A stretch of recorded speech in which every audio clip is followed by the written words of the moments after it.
Unleash the fury!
Will fall.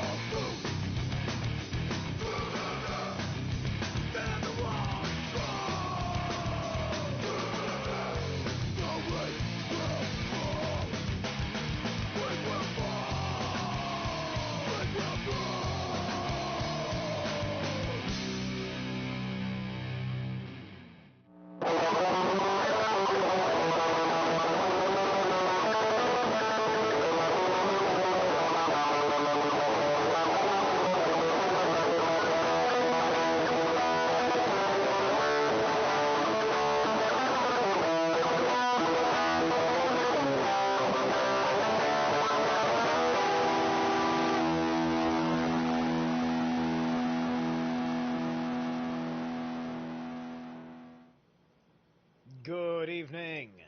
What's good? All right. Death Before Dishonor is tonight's band. I'm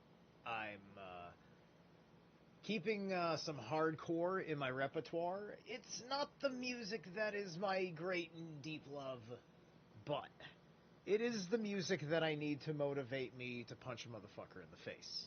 Plain and simple. Excuse me. Anyway, we are going to hit 2 chapters at least tonight. My hope is to have enough energy and time for 3. I don't want to be up late tonight because I want to be in early rather than late for a job appointment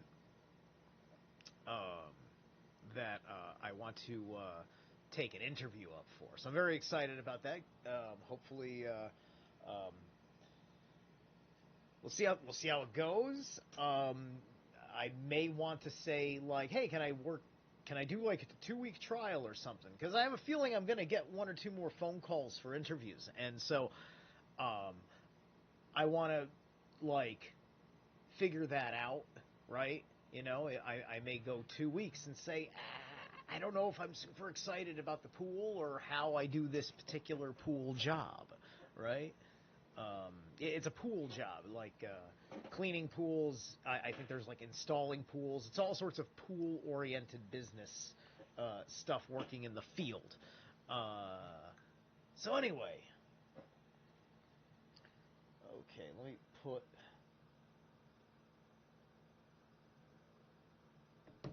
this over here. Okay, all right.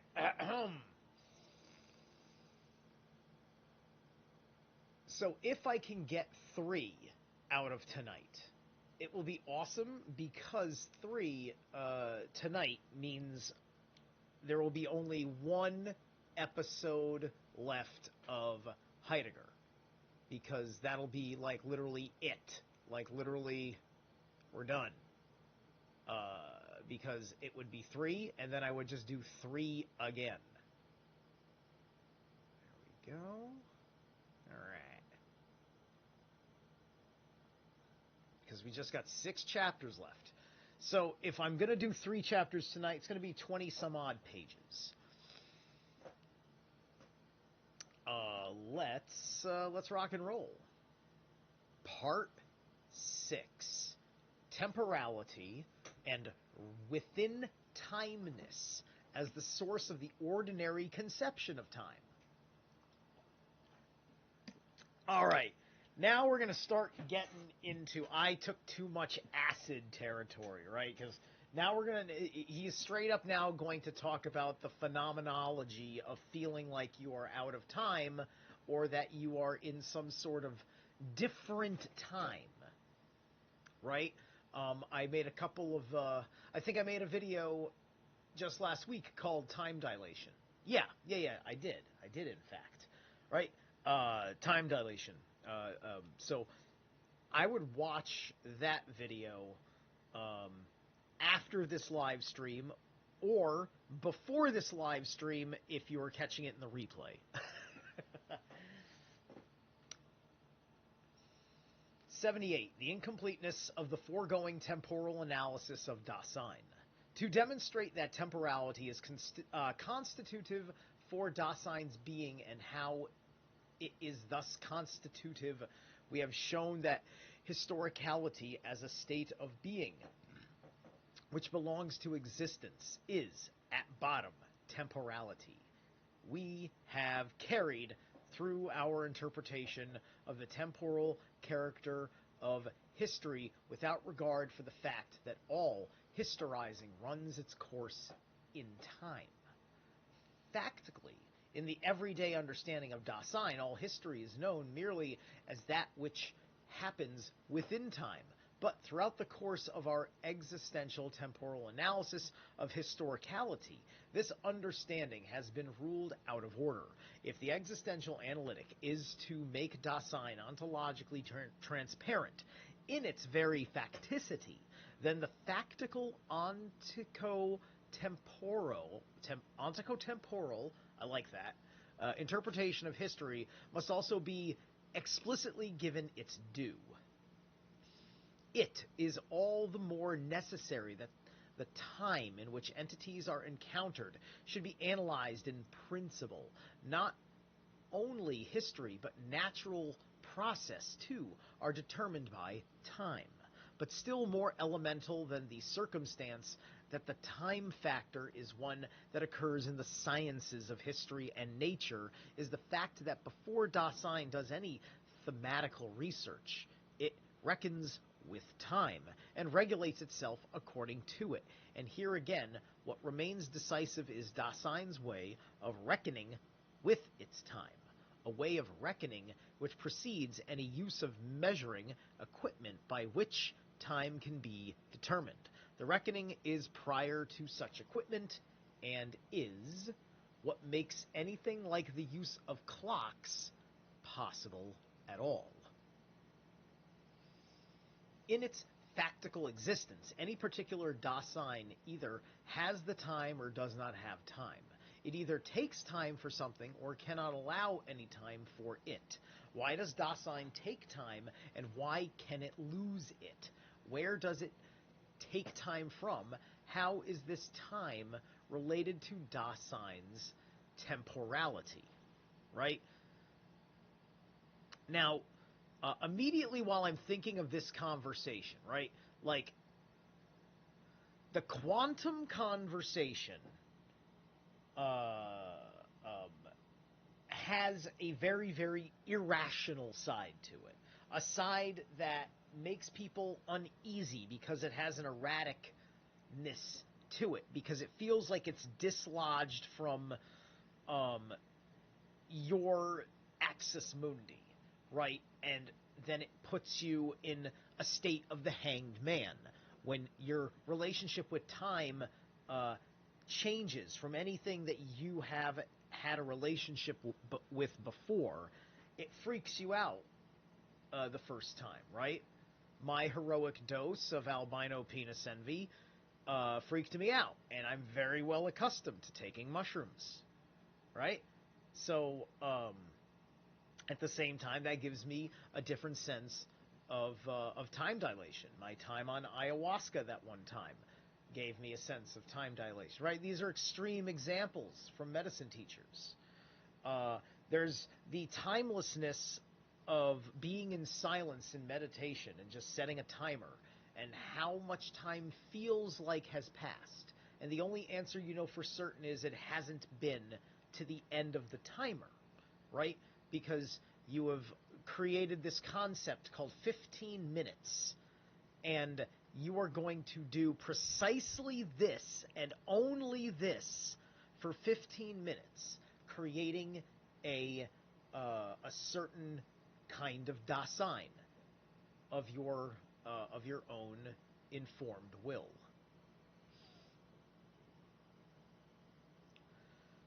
Okay.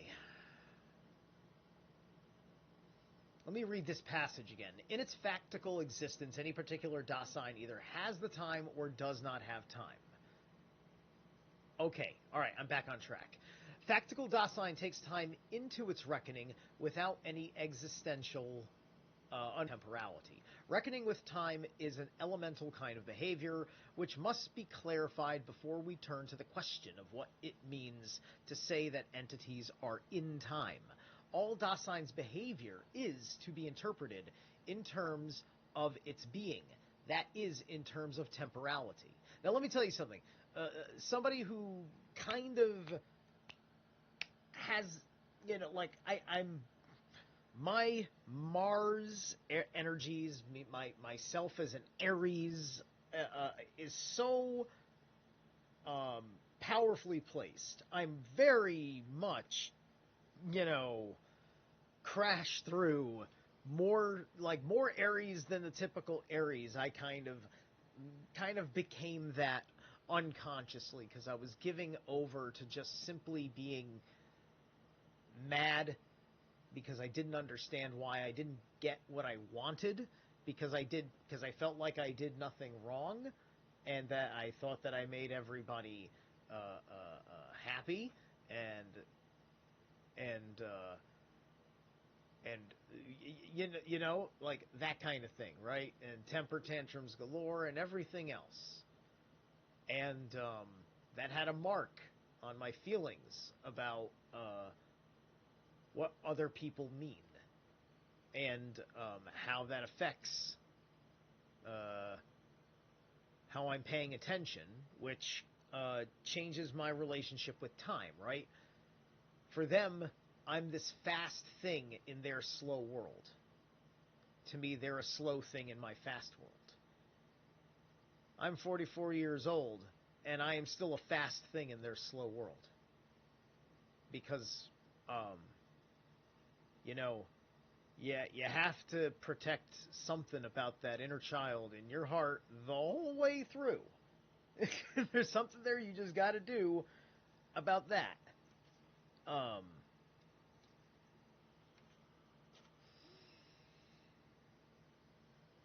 And that's not to confuse you with the attachments that are illusions that you care about, like the said inner child, right? Because I think that there's a sense. I think that's kind of. I think in Holy Mountain, I think ultimately the Gimp in Holy Mountain, the guy who's got like no arms and legs, I think that's meant to like represent his inner child. It's kind of meant to represent the dog in the Fool card, and then he's got that symbol on his back that Jodorowsky's giving you the occult message of what he is. And you know what? I still actually am trying to find that.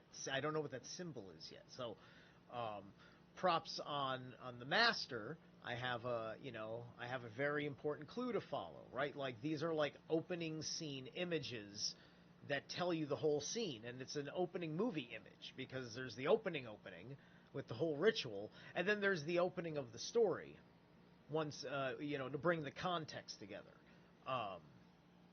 So anyway,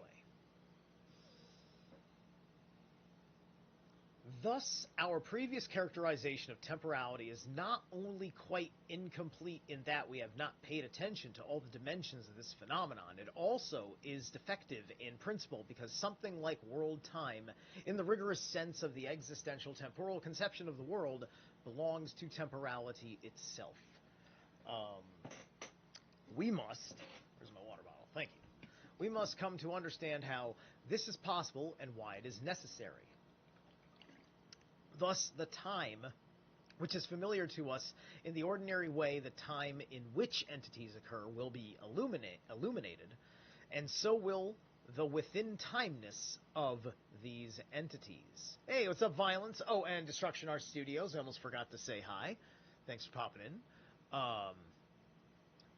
We must come to understand how this is possible and why it is necessary. Thus, the time which is familiar to us in ordinary way, the time at which entities occur, will be illuminated, and I'm sorry, I read all that. All right, everyday Dasein, the Dasein which takes time, comes across time proximally in what it encounters within the world as ready to hand and present at hand. The time which it has thus experienced is understood within the horizon of that way of understanding being which is the closest for Dasein. That is, it is understood as something which is itself somehow present at hand. How and why Dasein comes to develop the ordinary conception of time, time must be clarified in terms of its state of being as concerning itself with time, a state of being with a temporal foundation. The ordinary conception of time owes its origins to a way in which primordial time has been leveled off. By demonstrating that this is the source of the ordinary conception, we shall justify our earlier interpretation of temporality as primordial time.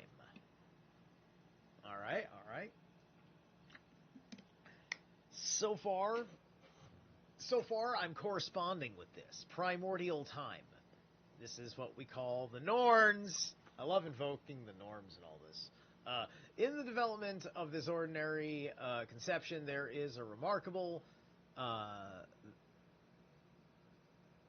vacillation or vacillation? Is that a vacillation C or a vacillation?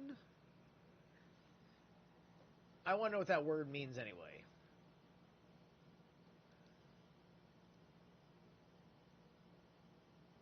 Hang on. Time to look up a term in real time. The act of vacillating, a moving one way and the other, a wavering, unsteadiness of purpose, changeableness, indecision in speech or action. Okay, gotcha. It's that subtle flux. It's the subtle flux of time. That's what he's getting at, right? A moving one way and the other a wavering, right? It's like when you're swerving on the road, right? It's just like if somebody's swerving on the road, what do you do about that in the concept of the stateless society, right? Because there's no police officer, right? There's nobody looking at you and saying, wow, your perception of time is not on the road. Right? Because why is somebody like that? Because they can't focus on what's ahead of them, right? They're not looking ahead. They're looking around. And you can't look around, especially within your vehicle. You must always be looking out of the vehicle at all times, right? This is why when I do my drive streams, my cell phone is very high up in the car. It's in the window, right? It only obstructs like 2% of my view. And my eyes don't have to look down off the road. And my reflexes in my eyes are very fast, right? And also I can focus, and you will see me just looking dead ahead while talking to you, right? I don't have to be looking at the screen. I don't need to be reading your shit while I'm talking necessarily. I don't need to be checking out my rugged good looks. I am fine, which is why the people that are telling me to be careful, they don't care about me because they would notice how carefully I am driving. Because every single video I do, that is precisely what you see. Right? So anyway. As to whether the character to be attributed to time is subjective or objective. See, there we go. Subjectivism or objectivism, like I said. Where time is taken as being in itself, it gets allotted preeminently to the soul notwithstanding, and where it has the kind of character which belongs to consciousness, it still functions objectively. In Hegel's interpretation of time, both possibilities are brought to the point where, in a certain manner, they cancel each other out. Hegel tries to define the connection between time and spirit in such a manner as to make intelligible why the spirit, as history, falls into time. We seem to be in accord with Hegel in the results of the interpretation. We have given for Dasein's temporality and for the way world-time belongs to it, but because our analysis differs in principle from his in its approach, and because its orientation is precisely the opposite of his in that it aims at fundamental ontology, a short presentation of Hegel's way of taking the relationship between time and spirit may serve to make plain our existential ontological interpretation of Dasein's temporality, of world-time, and of the source of ordinary conception of time, and may settle this in a provisional manner. So I want you guys to keep in mind something. All of us have a universal relationship to a change in perception of time because of what it was like to live under various levels of the pandemic, right? And, you know, at that point, it didn't matter how fast the second hand on your clock was moving. None of that shit mattered at all. What the only thing you noticed is that there was no activity at all anywhere in the fucking universe for 2 weeks at least. Except for me, because I just kept going. I was the Energizer Bunny. It's like, fuck you, Uber's my money. Fuck you, I'm getting out there. Man. And there was a really hard period, that April, where, man, a couple of days I just had no fucking customers. Ooh, wow. I'm like, shit, that's never happened before. Right? I had the slight benefit because a lot of Uber drivers didn't want to drive either, and the government was going to provide for them not to drive. So me, I'm like, fuck that shit, fuck that noise, I don't need the government. Working hard, I enjoy this fucking psyop bullshit. Yada, yada, yada. Okay? So, now that I've threatened this channel, let's continue. The question of whether and how time has any being, and of why, and I see you in their violence, thank you, and of why and in what sense we designate it as being cannot be answered until we have shown to what extent temporality itself, in the totality of its temporalizing, make it possible for us somehow to have an understanding of being and address ourselves to entities. Our chapter will be divided as follows: Dasein's temporality and our concern with time. The time with which we concern ourselves and within timeness. Within timeness and the genesis of the ordinary conception of time, a comparison of the existential ontological connection of temporality. Dasein and the world time with Hegel's way. Why am I singing this? Of taking the relation between time and spirit. The existential temporal analytic of Dasein and the question of fundamental ontology as to the meaning of being in general. That was chapter 78. Okay. So a nice short chapter. Chapter 79 is a bit longer, so this is why I don't know. We'll see how I feel at this point. So we're gonna hit a break and then come back for 79. We're gonna enjoy some more fair use of death before dishonor. There we go.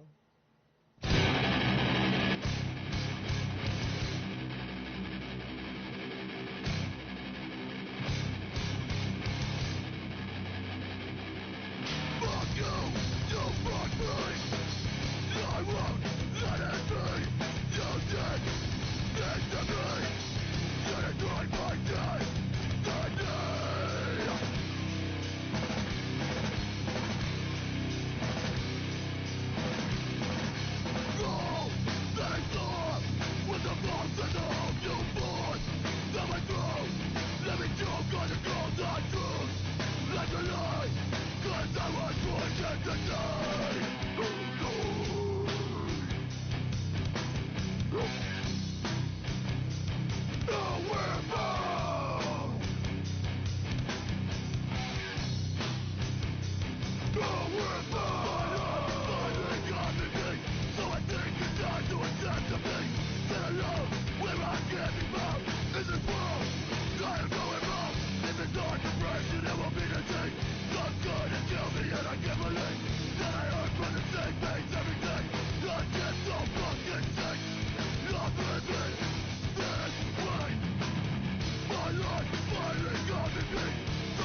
All right, all right.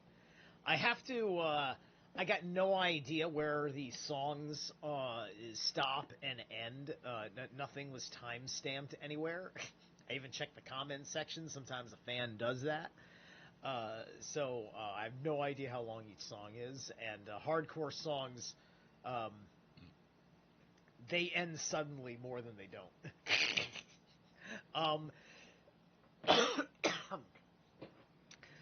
So anyway,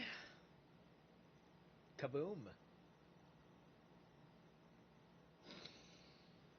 79, Dasein's temporality and our concern with time.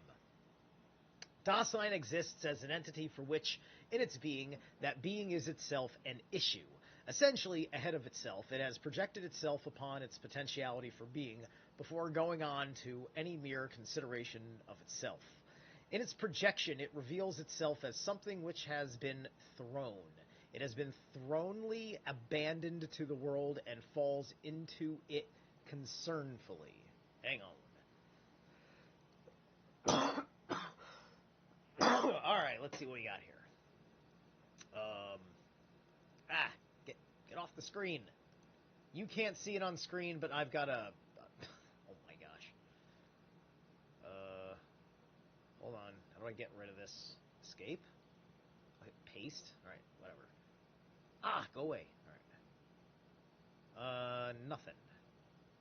I'll read the second annotation. Alright. One of my pop-ups was in the way, and you can't see it, but it was literally in the way of the whole screen.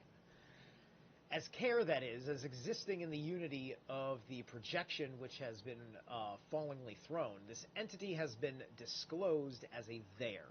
As being with others, it maintains itself in an average way of interpreting, a way which has been articulated in course and expressed in language.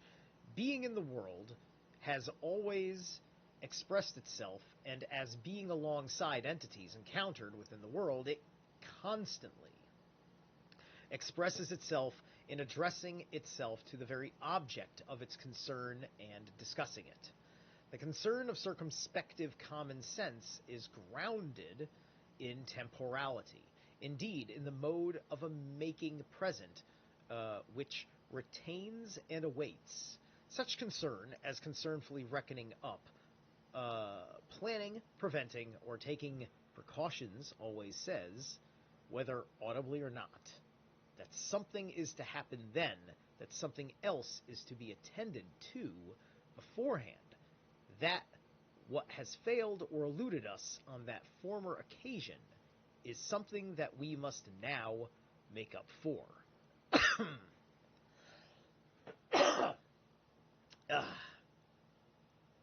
Yes, I know. We all know what I'm coughing about.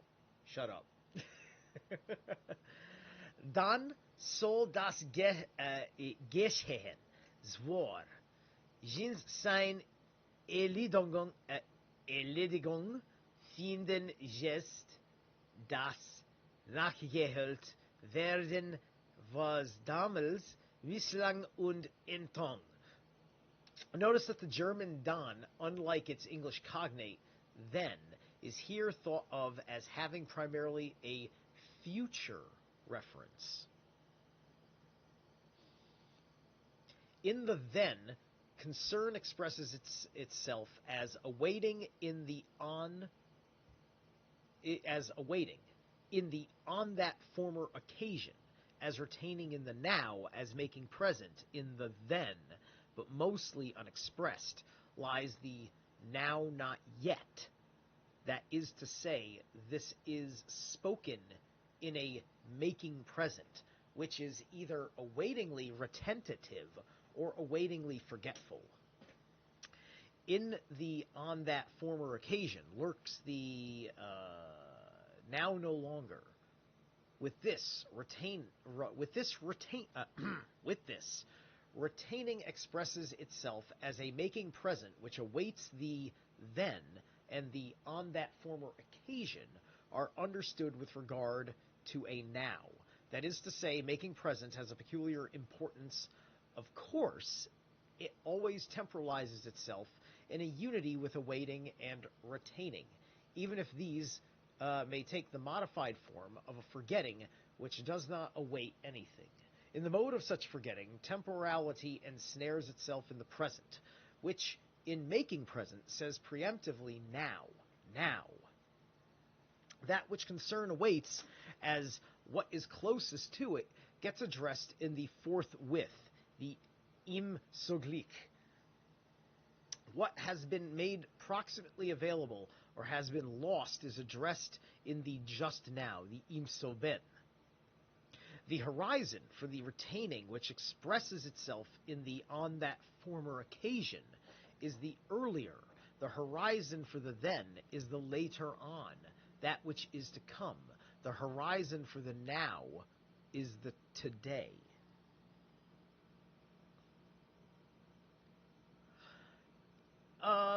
Right. Yeah, I see what they're saying. I don't know if today is the best word on the metaphysical level that I'm thinking of that's appropriate for all of this, but it is within the theme. It's within the theme of everything you are doing consciously, in continuity, right? It's just like from waking to sleeping, this is everything that you do, and that is today, right? From when you started your time awake until you ran out of energy to be awake. You get what I'm trying to say here? And that's often what all of us mean by today, but we have framed that under a certain schedule of sunrise to sunset, which most humans do, and there's nothing wrong with that. I'm certainly a night owl. But then I learned that if you have a lot of stuff on the day side of your chart, you tend to be a night owl because you feel a tremendous amount of pressure during the day or something like that. It makes perfect sense. Especially when I consider all the things I struggle with that pushed me into the night. You know, I'm a person that was just up until the fucking dawn all the time. It was becoming a terrible habit. Oh, God. But that up till dawn, I was doing all the work to know all the things to be this good at what I do now.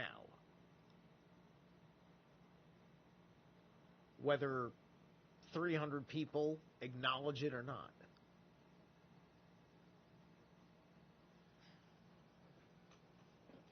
Because I know that it's inherently good. Okay. Every then, however, is, as such, a then when.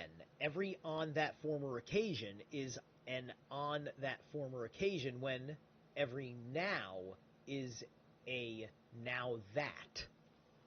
And so I think he's getting to the peculiarities of when a moment of time is coming, has arrived, and has come to pass, right? It's just getting right into the, like, feeling just the wave of the weird, just coming over your perception of reality, right? That's what I think he's getting at. I like what he's trying to do. I know it's so convoluted because it's basically using these primordial terms we understand for how our mind analyzes change, right? Because all of this is about analyzing change in levels that create motion. All right, nothing to read there. Okay. The now, the then, and the on that former occasion, thus, have a seemingly obvious relational structure, which we call datability. Dieterbarkeit. Right. I know a lot of women of dateability. Whether this dating is factically done with respect to a date on the calendar must still be completely disregarded. Even without dates of this sort, the now, the then, and the on that former occasion have been dated more or less definitely. And even if the dating is not made more definite, this does not mean that the structure of dateability is missing, or that it is just a matter of chance. Wherein is such dateability grounded, and to what does it essentially belong? Can any more superfluous questions indeed be raised? It is well known that what we have in mind with the now that is a point of time. The now is time, incontestably.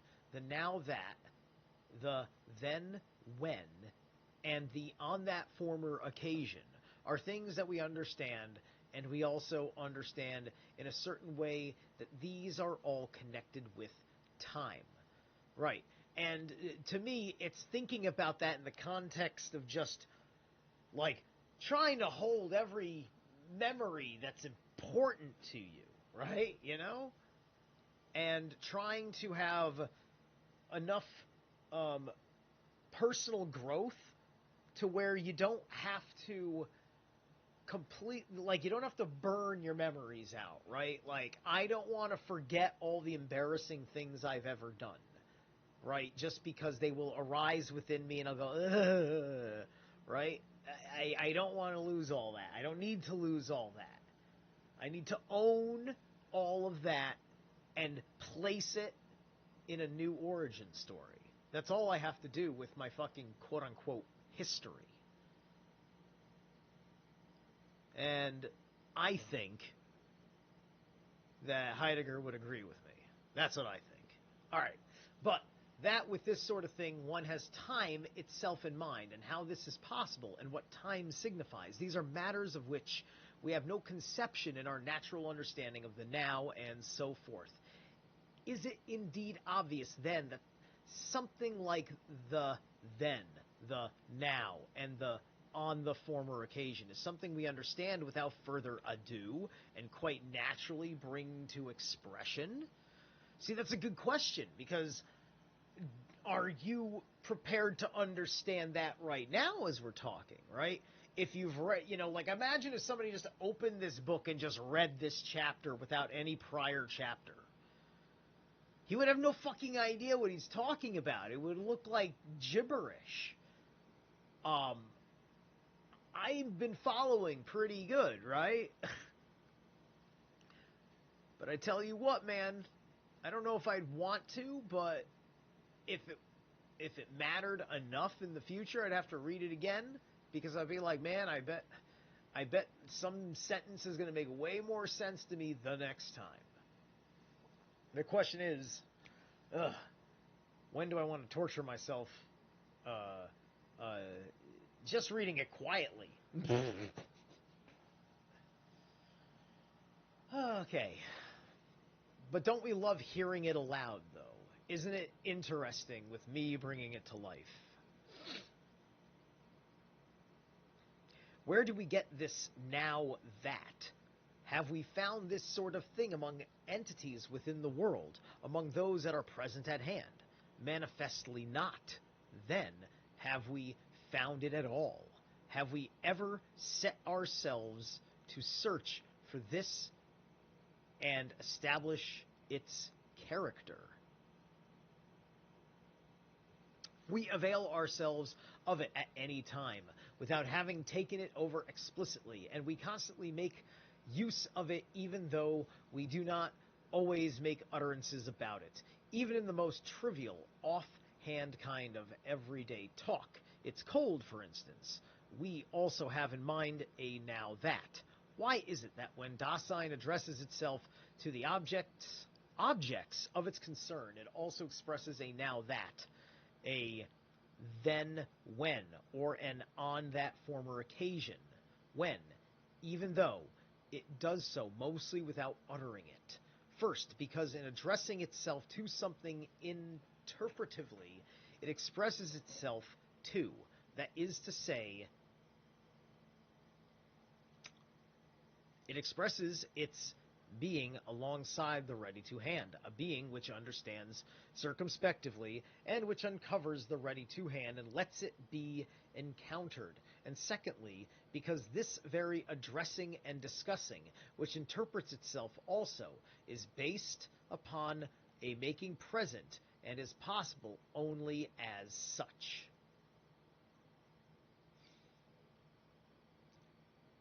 Let's see here. All right, let me take a swig before I read all that, because we're reading all that.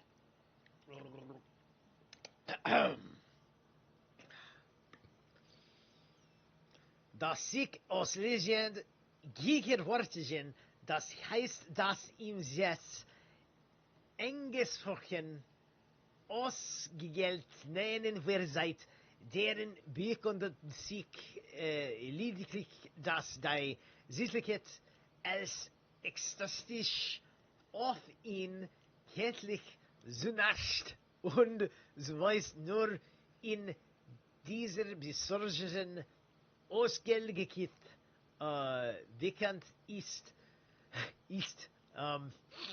The older editions have os just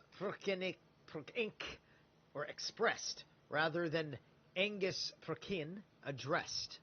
The comma after zitlicate is missing, and the particle ja appears just before zunasht. Okay.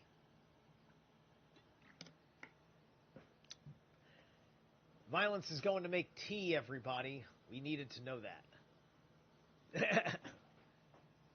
Don't worry. I will miss you. Okay. The making present, which awaits and retains, interprets itself, and this, in turn, is possible only because, as something which in itself is ecstatically open, it has in each case been disclosed to itself already and can be articulated in the kind of interpretation which is accompanied by understanding and discourse. Because temporality is ecstatico-horizontally constitutive for the clearness of the there, temporality is always primordially interpretable in the there and is accordingly familiar to us.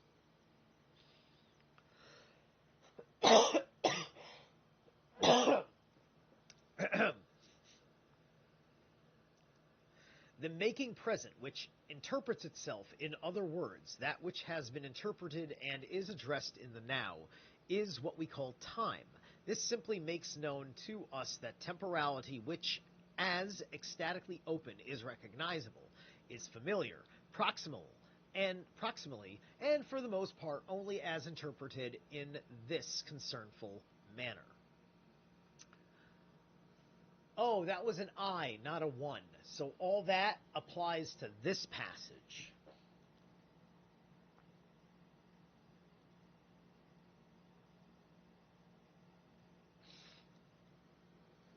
My screen sits my screen's like this big. It's like a 32-inch TV, right? And it's got to be reasonably close to my head, and the stuff on the top can be a little harder to read under the chosen lighting for atmosphere. But while time is immediately intelligible and recognizable, this does not preclude the possibility that primordial temporality as such may remain unknown and unconceived, and that this is also the case with the source of the time which has been expressed, the source which temporalizes itself in temporality. Right? So my question here at this point is, when is Heidegger going to get unmechanical about time? What I mean is, when is he going to get to nature about time? Because when we didn't have machines for time, we measured shadows. We tracked the sun. We tracked the moon. We tracked the stars. All this is understood. We're talking primordial. That's inner, not understood. Theoretically, it could be understood if we're talking about the lower self, actually. So perhaps that is appropriate. We'll say it's appropriate. That's understood. Okay? So, you're also noticing things about animal migratory behaviors, right? You're noticing about the difference between there isn't a storm. Oh, look at this. There might be a storm, and oh, look, there's a storm, right? A storm rolls in, right? I didn't need a clock. You know, to think of time. You see, like, this is part of quantum thinking, right? It's just like, this is why some of quantum is driving us mad, is because we're still thinking that time is this elusive thing that you need this magic clock to tell you exists. All the clock is for schedule keeping amongst man, which is not a big fucking problem. All right? But that's a different kind of time, right? It's a very different kind of time. With time dilation, the clock moves faster or slower.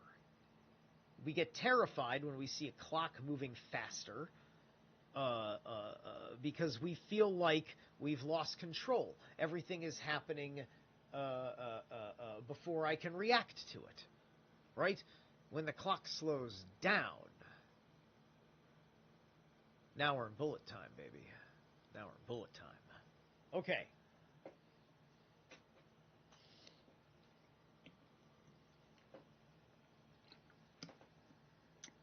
The fact that the structure of datability belongs essentially to what has been interpreted with the now and the then, and the on that former occasion become the most elemental proof that what has thus been interpreted has originated in a temporality which interprets itself. When we say now, we always understand a now that so and now that so and so. All right, so this looks like there's a 1 right here. We highlight that. All right. Okay, there's 4 annotations here. We're reading 2 and 3. Though we do not say all this. Why? Because the now interprets a making present of entities. In the now that lies the ecstatical character of the present, the datability of the now, the then, and the on that former occasion. Reflects the ecstatical constitution of temporality and is therefore essential for the time itself that has been expressed. The structure of the datability of the now, the then, and the on that former occasion is evidence that these, stemming from temporality, are themselves time, the interpretive expressing of the now, the then, and the on that former occasion is the most primordial way of assigning a time.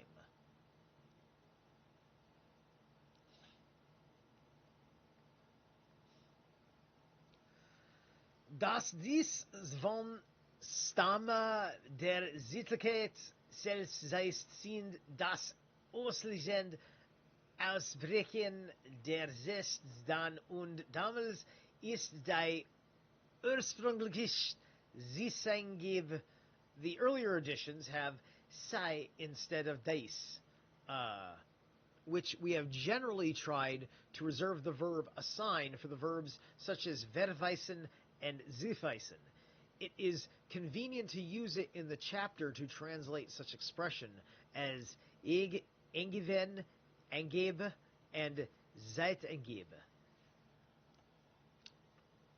In the ecstatical unity of temporality, which gets understood along the datability, but unthematically and without being recognizable as such, Dasein has already been disclosed to itself as being in the world, and entities within the world have been discovered along with it. Because of this,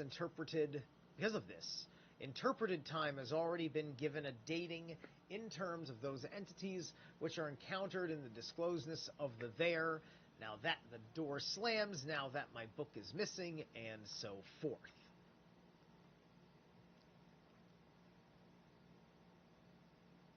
Zist da die Tischlacht, zist da mir, das Wuchverhält und dergleichen.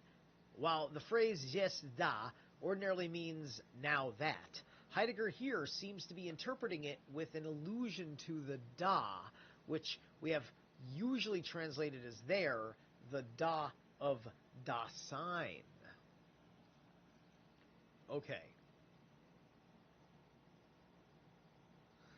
The horizon, which belongs to the now, then, and the on that former occasion, all have their source of ecstatical temporality by reason of this. These horizons, too, have the character of datability as today when, later on when, and earlier when. If awaiting understands itself in the then, and interprets itself and thereby as making present, understands that which it awaits and understands this in terms of its now, and the now and not yet is already implied when we assign a then. Right? Okay, here we go. I can explain this to you. Okay, when you're on your work schedule, when you're an employee, there's your personal time, your family time, your friend time, your work time, your employment time. Employment time is the one where you're under contract, and your family technically too. Doesn't have to be on paper contract. But so you're under contract.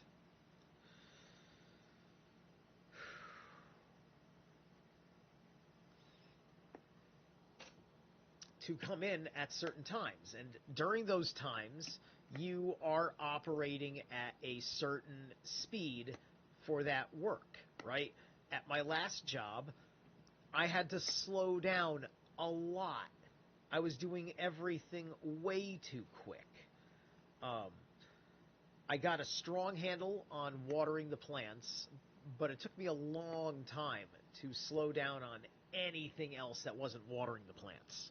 Watering the plants was the only thing that I knew absolutely I had to do it slow. So I allowed myself, that's my slow time. It was a good reason to me to throw on my podcast because it was going to be less interrupted during me watering things. And I could just sit there and listen to all sorts of stuff and get an education in real time while getting paid to water plants. That's what I liked about my gig. I don't know if my next gig is going to have me learning on the job, with plenty of downtime in my ear, right? I may be way too involved with needing my ears to listen to people in real time. So, there's that period of time where you have to start preparing for work, right? And that is when you are getting yourself into the mindset for the vibration.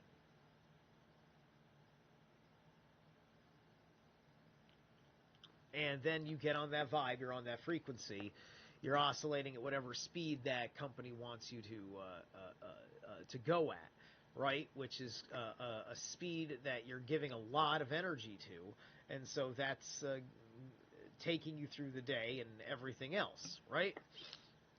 How many people go through their workday and they don't get any pranic breathing in? They're not refilling their energy tank, right? They're not perhaps drinking enough water.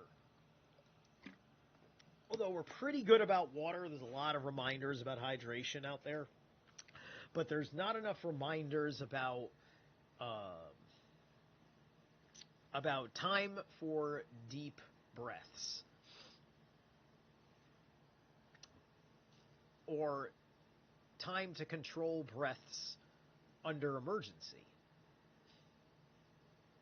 So anyway, the awaiting which makes present understands the until then. This until then is articulated by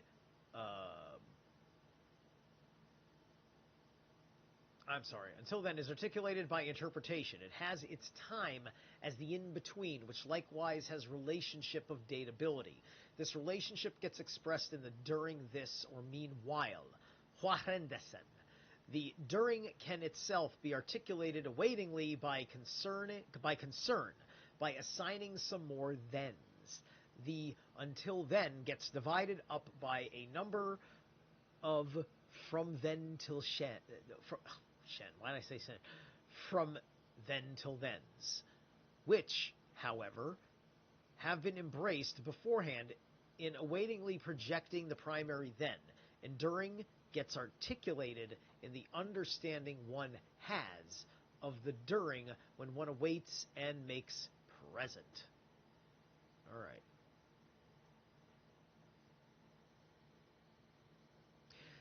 Mit dem gewaltigen gegenwärtigen Verstehen des Während wir das waren artikuliert werden, of course, means enduring in the sense of lasting or continuing, not in that of suffering or tolerating. Okay, cool. Now, before I continue, let me see where the okay, cool.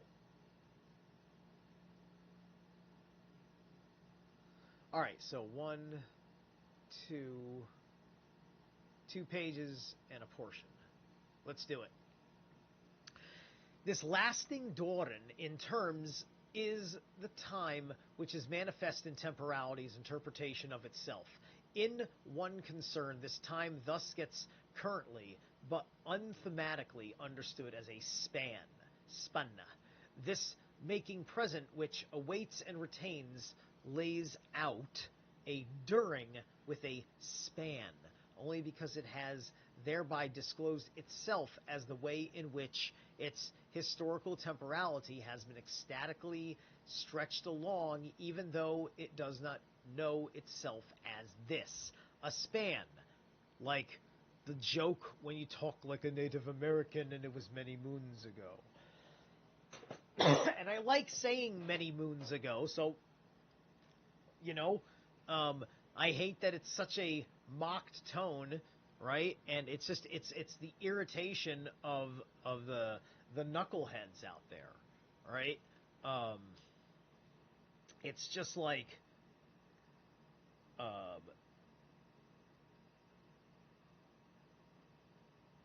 we are watching the end of the time of the immature and the crude. Okay, this is what I think is a deeper meaning behind the devastation of the Tenacious D situation.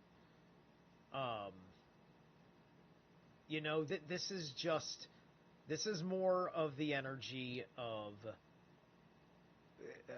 bro, we need people with something way more fucking intelligent to say being our social voices, right? We're seeing the end of the social voices being these major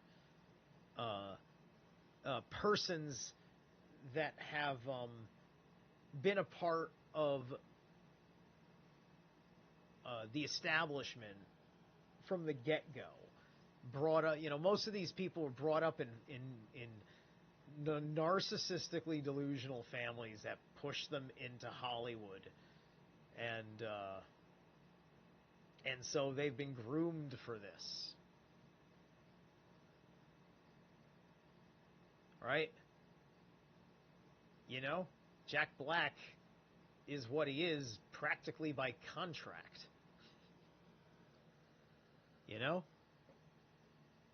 I guarantee you nobody amongst his agents are going to let somebody like me come up to him and say, Jack, stop being a fat kid who likes Vikings and be a real Norseman.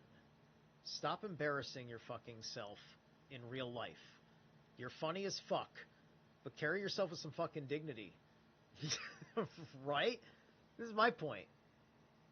This is my fucking point.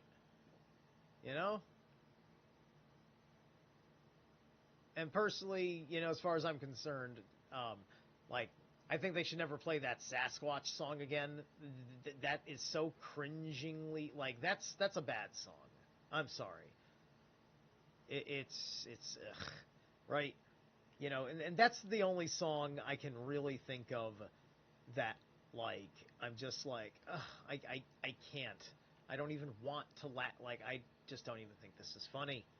I understand why everybody thinks it's funny. Trust me, I get it. I judge the humor as immature, and well, that's, the problem isn't that it's immature, because I also like immature humor. Fuck. I don't know. Maybe it just gives me too many pizza vibes, if you know what I mean. Anyway, where are we? Annotation 2. Don't think I read that yet. Or did I? Okay, well, this is going to talk about the span, so let's do it. Right? And I didn't read this, right? Yeah, okay. Das Gerätchen behelden Gegenwärtigen regt nur desselb ein gespanntes Vorhand aus, will es dabei sich als die ekstatische Erstigkeit der geschlechtlichen Sittlichkeit wenglich als solch unerkannt erschlossen ist. Our translation of gespanntes as with a span preserves the connection with span, but misses the connotation of tenseness, which Heidegger clearly has in mind elsewhere and is surely suggesting here. The pun on ausliegen, or interpret, and liegt aus, lays out, also disappears in translation. Okay. Oh, that's very good. I am so glad that he said that, right?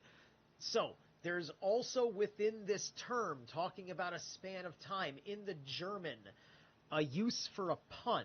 A pun is used to transcend a concept when the word has a multi-dimensional use that synchronistically is appropriate under both manifestations. How's it going, Pearl? So that's very good to know. And so that pun is ausliegen in liegt aus. So I guess it has something to do with aus in context to liegt. Interpret and lays out. Yeah, interpretation. So you're interpreting something and putting out that interpretation at the same time, and thus the pun shows that it's an appropriate word in context to use, thus unlocking a power of that word that you know.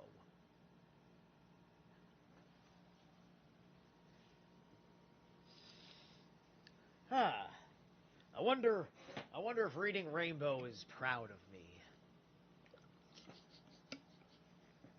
Okay. But here, a further peculiarity of the time which has been assigned shows itself. Not only does the during have a span, but every now and then, and on that former occasion, has, with its datability structure, its own spanned character, with the width of the span varying now in the intermission, while one is eating in the evening in summer, then at breakfast when one is taking a climb, and so forth. The concern which awaits, retains, and makes present is one which allows itself so much time, and it assigns itself this time concernfully, even without determining the time by any specific reckoning, and before any such reckoning has been done.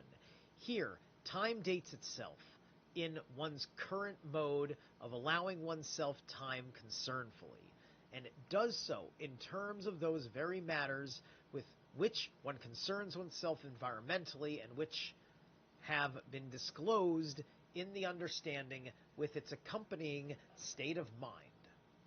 In terms of what one does all day long, the more Dasein is awaitingly absorbed in the object of its concern and forgets itself in not awaiting itself, the more does even the time which it allows itself remain covered up by this way of allowing. When Dasein is living along in an everyday concernful manner, it just never understands itself as running along in a continuously enduring sequence of pure nows. By reason of this covering up, the time which Dasein allows itself has gaps in it, as it were. Often we do not bring a day together again when we come back to the time which we have used, but the time which has gaps in it does not go to pieces in this lack of togetherness, which is rather a mode of that temporality which has already been disclosed and stretched along ecstatically. The manner in which the time we have allowed runs its course, and the way in which concern more or less explicitly assigns itself that time, can be properly explained as phenomena only if, on the one hand, we avoid the theoretical representation of a continuous stream of nows, and if, on the other hand, the possible ways in which Dasein assigns itself time and allows itself time are to be conceived of as determined primarily in terms of how Dasein, in a manner corresponding to its current existence, has its time. In an earlier passage, authentic and inauthentic existing have been characterized with regard to those modes of the temporalizing of temporality upon which such existing is found. According to that characterization, the irresoluteness of inauthentic existence temporalizes itself in the mode of making present which does not await but forgets. He who is irresolute understands himself in terms of those very closest events and befallings which he encounters in such a making present, and which thrusts themselves upon him in varying ways. Busily losing himself in the object of his concern, he loses his time in it too. Hence his characteristic way of talking, I have no time. But just as he who exists inauthentically is constantly losing time and never has any. Oh, yeah. Can I increase volume? Oh, thank you for telling me my volume was down. Was it down like that the whole time? Hang on. Okay. Oh. Ooh, that's itchy. Okay. Ugh. We good?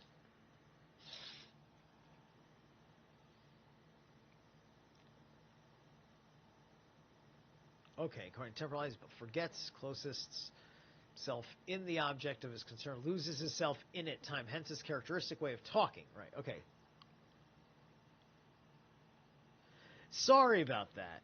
You know, I like, it's the big difference between, like, the big pro YouTubers and stuff is just the clarity, how strong the audio comes through, and, you know,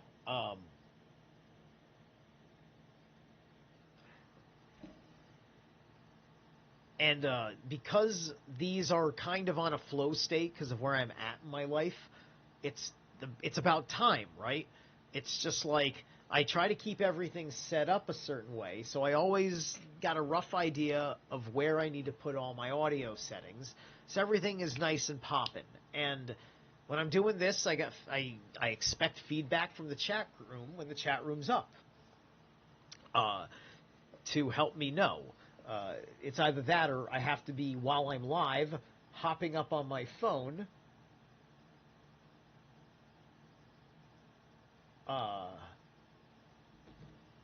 and checking the audio there to see if it's good. Okay, so anyway, let me read that again. Busily losing himself in the object of his concern, he loses his time in it too. Hence his characteristic way of talking. I have no time. So right there, he's revealing the vernacular of the person who is lost in time. This is when you're, it's the difference between the quote doing the work and the not doing the work, right?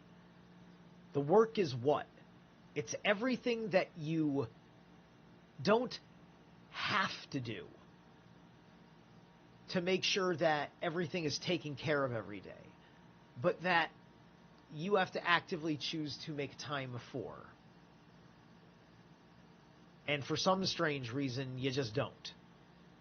Even though you were not swamped with literally, 14 hours or something of obligations, right? It was like 8 hours of obligations, and you couldn't find 5 minutes to do a little bit of the work, right? As in, taking 5 minutes to do something to give yourself discipline. Because because discipline is going to be a first principle. To stop, make time and space, meaning you got to draw your circle of the magician,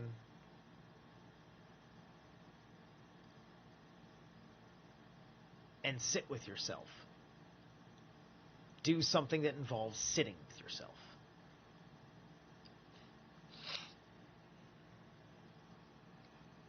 In silence, if you have to be fucking extreme about it. But believe me, it's fucking A-okay to put some goddamn fucking meditative music on. At the very least, get something instrumental.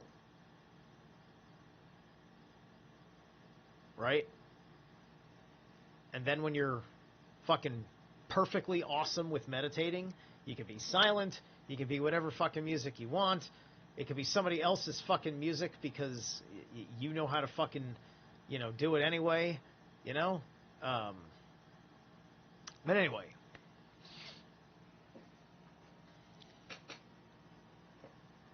So then it goes, but just as he who exists inauthentically is constantly losing time and never has any, the temporality of authentic existence remains distinctive in that such existence, in its resoluteness, never loses time and always has time. Get that? So the sentence talks about the inauthentic man and the authentic man through the interpretation of time. Isn't that fucking something? Yeah, violence. Just that's the work that I do. And yoga and meditation, meaning you've got your pranic breathing in there. Because there's no way you're doing yoga and meditation and you're not fucking breathing. So, just as he who exists inauthentically is constantly losing time and never has any, the temporality of authentic existence remains distinctive in that such existence, in its resolution, its resoluteness. I said resolution. Resoluteness. Never loses time and always has time. I have given myself more time by the sacrifice of time I gave earlier on. By the merit that it's made me a faster person, it gives me back time. And it took a little while for that to all unlock itself. Yes, I know, violence. You probably are you're practically doing the same rituals I am. You wake up. You get some water in your system.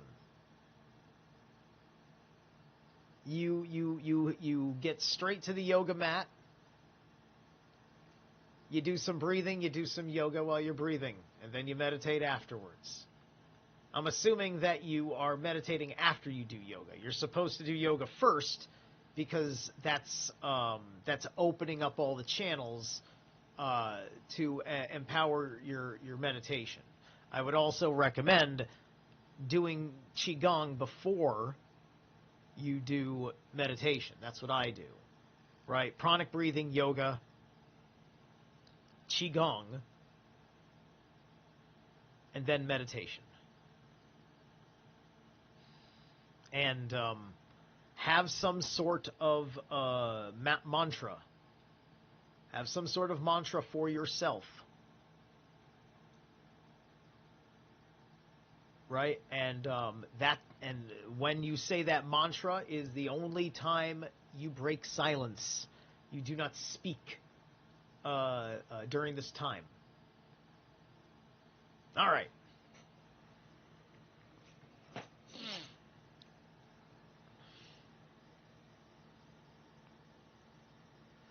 For the temporality of resoluteness has, with relation to its present, the character of a moment of vision.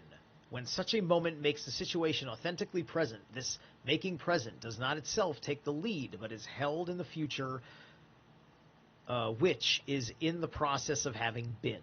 One's existence in the moment of vision temporalizes itself as something that has been stretched along in a way which is fatefully whole in the sense of the authentic historical constancy of the self. This kind of temporal existence has its time for what the situation demands of it, and it has it constantly. But resoluteness discloses the there in this way only as a situation. So if he who is resolute encounters anything that has been disclosed, he can never do so in such a way as to lose his time on it irresolutely. The there is disclosed in a way which is grounded in Dasein's own temporality, as ecstatically stretched along, and with this disclosure a time is allotted to Dasein. Only because of this can Dasein, as factically thrown, take its time and lose it. As something disclosed, Dasein exists factically in the way of being with others. It maintains itself in an intelligibility which is public and average. When the now that and the then when have been interpreted and expressed in our everyday being with one another, they will be understood in principle, even though their dating is unequivocal only within certain limits. In the most intimate being with one another of several people, they can say now and say it together, though each of them gives a different date to the now which he is saying. Now that this or that has come to pass, the now which anyone expresses is always said in the publicness of being in the world with one another. Thus the time which any Dasein has currently interpreted and expressed has, as such, already been given a public character on the basis of that Dasein ecstatical being in the world, in so far then as everyday concern understands itself in terms of the world of its concern and takes its time. It does not know this time as its own, but concern fully utilizes the time which there is as gift. The time with which they reckon, indeed the publicness of time is all the more compelling, the more explicitly factical Dasein concerns itself with time in specifically taking it into its reckoning. Okay, so here's 80. 80 is... Whoops.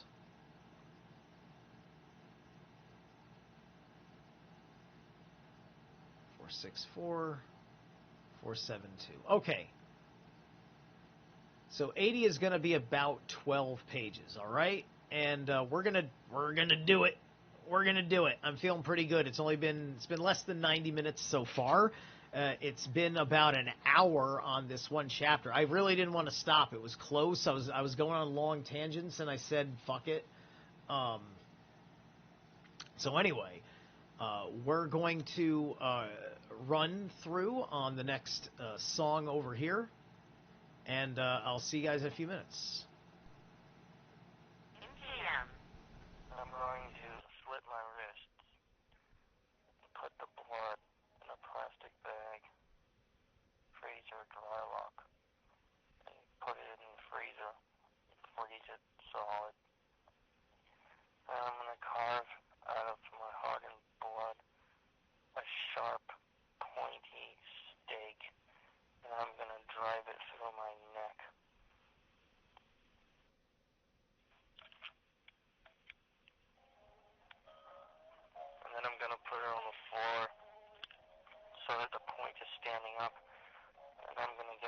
measure out, so that if I fall directly flat on my chest, the stake of frozen blood goes directly into my heart, and I'm gonna fall head first, face first, into it, so that when I'm done, it's gonna be sticking through my back, through my heart.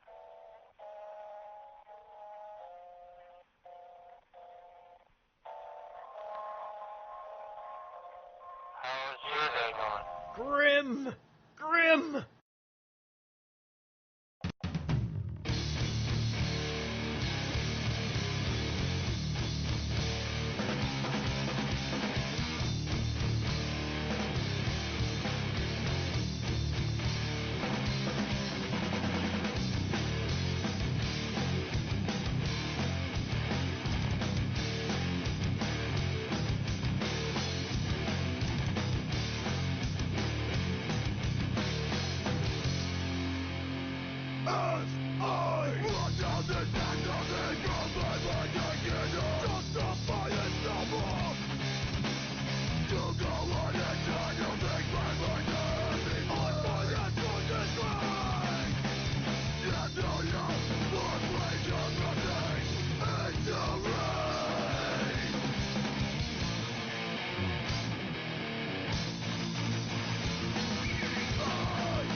Alright, that's another hardcore song that ends suddenly.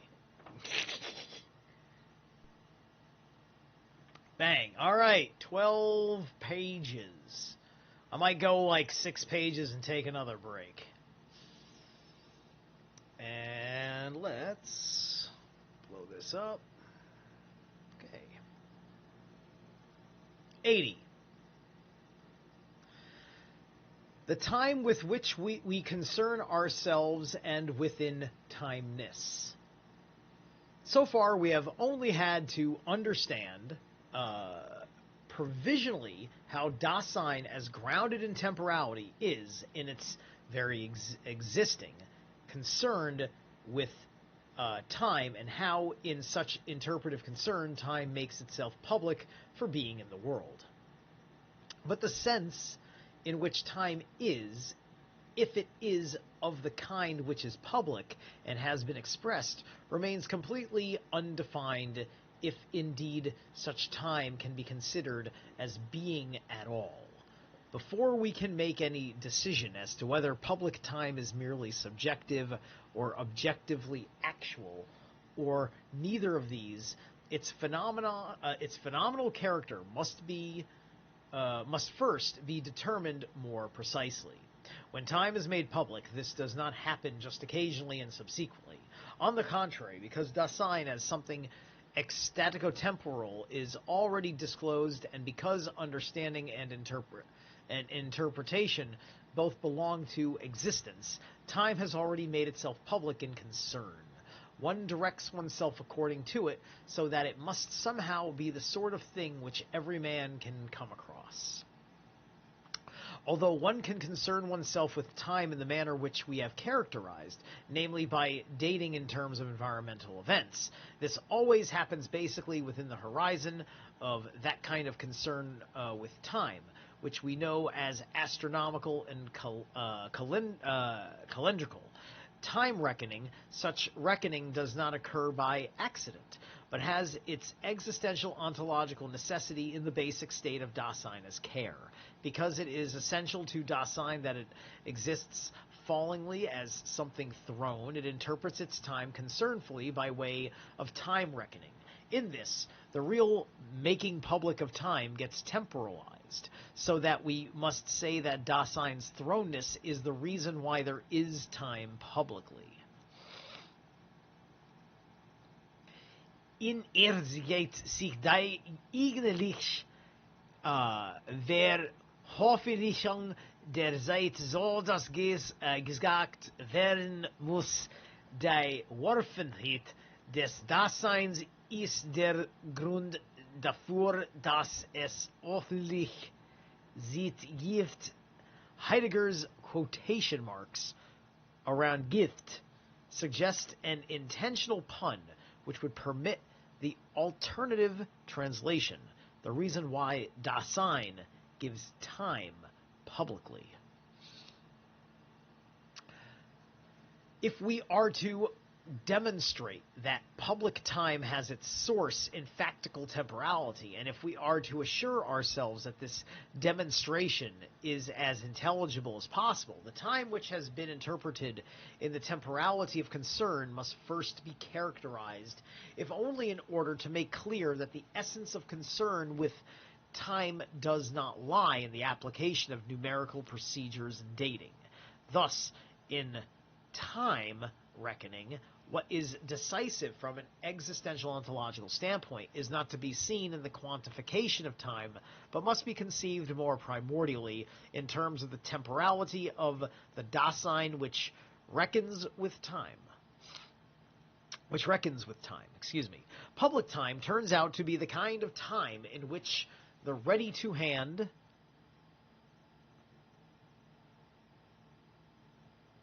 and the present at hand within the world are encountered. This requires that these entities, which are not of the character of Dasein, shall be called entities within time. The interpretation of within timeness gives us a more primordial insight into the essence of public time, and likewise makes it possible to define its being. The being of Dasein is care. This entity exists fallingly as something that has been thrown, abandoned to the world, which is discovered with its factical there and concernfully submitted to its Dasein, awaits to it. Dasein awaits its potentiality for being in the world. It awaits it in such a manner that it reckons on and reckons on with whatever has an involvement for the sake of its potentiality for being, an involvement which in the end is a distinctive one.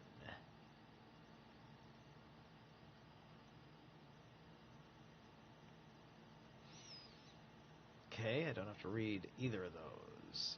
Everyday circumspective being in the world needs the possibility of sight, and this means that it needs brightness. If it is to deal concernfully with what is ready to hand within the present at hand, with the factical disclosedness of Dasein's world, nature has been uncovered for Dasein. In its thrownness, Dasein has been surrendered to the changes of day and night. Day, with its brightness, gives it the possibility of sight. Night takes this away. Dasein awaits with circumspective concern the possibility of sight, and it understands itself in terms of its daily work. In thus awaiting and understanding, it gives its time with the then when it dawns. The then with which Dasein concerns itself gets dated in terms of something which is connected with getting bright, and which is connected with it in the closest kind of environmental involvement, namely the rising of the sun. Then, when the sun rises, it is time for so-and-so. Thus, Dasein dates the time which it must take, and dates it in terms of something it encounters within the world and within the horizon of its abandonment to the world, in terms of something encountered as having a distinctive involvement for its circumspective potentiality for being in the world. Concern makes use of the being ready to hand of the sun, which sheds forth light and warmth. The sun dates the time which is interpreted in concern. Okay, thank you. He does do this. In terms of this dating arises the most natural measure of time, the day. And because the temporality of that Dasein, which must take its time, is finite, its days are already numbered. Concernful awaiting takes precaution to define the thens with which it is to concern itself. That is, to divide up the day, and the during the daytime makes this possible. This dividing up, in turn, is done with regards to that by which time is dated. The journeying sun, sunset, and midday, like the sunrise itself, are distinctive places which this heavenly body occupies. Its regularly recurring passage is something which Dasein has thrown into the world, and giving itself time temporalizing, takes into its reckoning. Dasein historizes from day to day by reason of its way of interpreting time by dating it, a way which is adumbrated in its thrownness into the there. This dating of things in terms of the heavenly body which sheds forth light and warmth, and in terms of its distinctive places is the sky, is a way of assigning time which can be done in our being with one another under the same sky, and which can be done for every man at any time in the same way, so that within certain limits everyone is proximally agreed upon it. That by which things are thus dated is available environmentally, and yet not restricted to the world of equipment with which one currently concerns oneself. It is rather the case that in the world the environing nature and the public environment are always discovered along with it. This public dating, in which everyone assigns himself his time, is one which everyone can reckon on simultaneously. It uses a publicly available measure. This dating reckons with time in the sense of a measuring of time, and such measuring requires something by which time is to be measured, namely a clock. This implies that along with the temporality of Dasein as thrown, abandoned to the world, and giving itself time, something like a clock is also discovered, that is something ready to hand, which is in its regular recurrence, has become accessible in one's making present awaitingly. The being which has been thrown and is alongside the ready to hand is grounded in temporality. The temporality is the reason for the clock, as the condition for the possibility that a clock is factically necessary. Temporality is likewise the condition for its discoverability. For while the course of the sun is encountered along with the discoveredness of entities within the world, it is only by making it present in awaitingly retaining, and by doing so in a way which interprets itself, that dating in terms of what is ready to hand environmentally in a public way is made possible and is also required.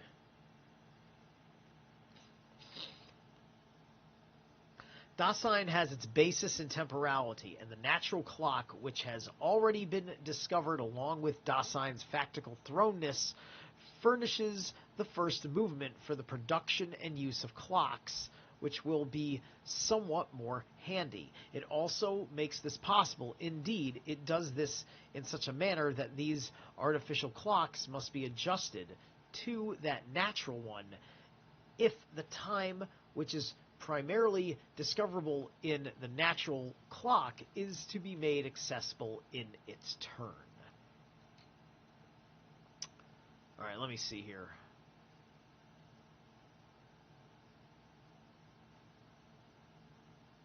Okay. Before describing the chief features in the development of time reckoning and the use of clocks in their existential ontological meaning, we must first characterize more completely the time with which we are concerned when we measure it. If the time with which we concern ourselves is really made public only when it gets measured, when if public time is to be accessible in a way which has been phenomenally unveiled, we must have access to it by following up the way in which that which has been dated shows itself when dated in this reckoning manner. When the then, which interprets itself in concernful awaiting, gets dated, this dating includes some such statement as then when it dawns. It is time for one's daily work. The time which is interpreted in concern is already understood as a time for something. The current now that so and so is as such either appropriate or inappropriate. Not only is the now and the so to any mode of interpreted time a now that, which is essentially dateable, but as such it has essentially at the same time the structure of appropriateness or inappropriateness. Time has been interpreted. Time which has been interpreted has by its very nature the character of the time for something, of the wrong time for something. Hold on a second here. Okay, time which has been interpreted has by its very nature the character of the time for something or the wrong time for something. Okay, got it. I'm going to read the second annotation. When concern makes present by awaiting and retaining time is understood in relation to a for which.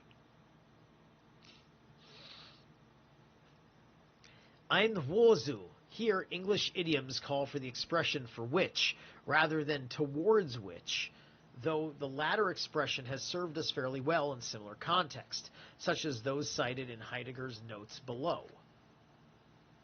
And this, in turn, is ultimately tied up with the for the sake of which of Dasein's potentiality for being. With this in order to relation, the time which has been made public makes manifest that structure with which we have earlier become acquainted as significance, and which constitutes the worldhood of the world, as the time for something, the time which has been made public, has essentially a world character. Hence, the time which makes itself public in the temporalizing of temporality is what we designate as world time. And we designate it thus, not because it is present at hand as an entity within the world, which can never be, but because it belongs to the world, Zerwelt, in the sense which we have interpreted existential ontologically.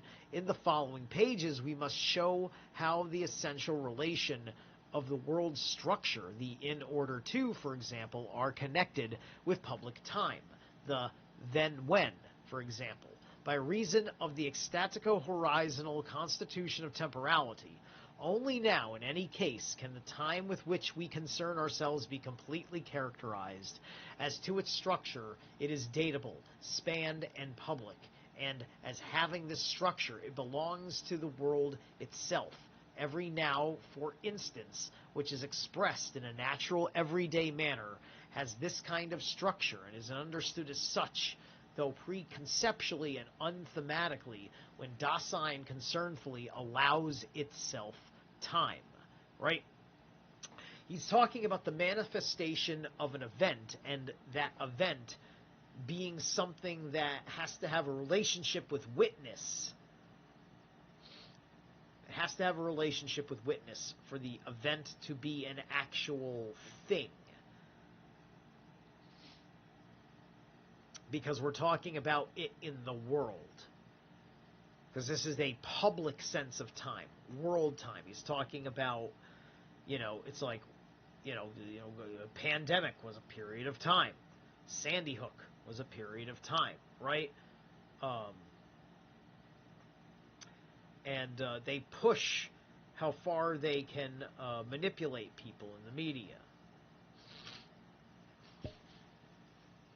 The disclosedness of the natural clock belongs to the Dasein which exists as thrown and falling in the disclosedness. Factical Dasein at the same time already given a distinctive public character to the time with which it concerns itself. As time reckoning is perfected and the use of clocks becomes more refined, this making public gets enhanced and strengthened. We shall not give here a historiological presentation of historical evolution of time reckoning and the use of clocks with all its possible variations. We must rather ask in an existential ontological way what mode of the temporalizing of Dasein's temporality becomes manifest in the direction which the development of time reckoning and clock using has taken. When this question is answered, there must arise a more primordial understanding of the fact that the measurement of time, and this means also the explicit making public of time as an object of concern, is grounded in the temporality of Dasein, and indeed in a quite definite temporalizing of that temporality. Well, right, we're talking about what was the method, what was the etymology, if you will, of how we designated the quantification of time, right? Because a choice was made on a 12 to 24 point system running over manners of 60, right? 60 seconds, right? What I actually heard is that everything was supposed to be on a 12 and 60, right? So, in short, there aren't 24 hours in a day. There are 12 hours in a day, and there is 120 minutes, which is 12 in an hour, right? Apparently, this is the old way, and that is why the houses are broken up into 2-hour sections of the sky, right? It's a 12-hour day. Each house has 120 minutes of time in its place.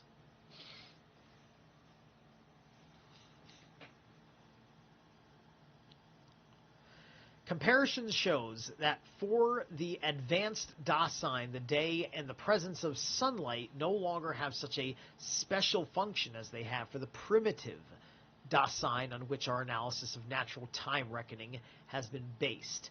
Right, here he's making an excellent point about how mankind's mind changed with the invention of the clock. And not just the invention of the clock, but the use of the clock for uniformity of pattern, uniformity of social pattern, of work pattern, right? Something that was uniform to number, something that would say, you got to be here at this time, whether the sun's up or not, right? You're supposed to get up with the sun, right?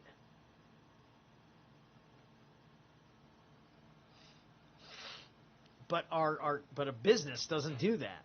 A business just says, get here at 9 o'clock, right? It doesn't matter that it's the winter and that the light is different at 9 o'clock and that affects your work performance differently, right?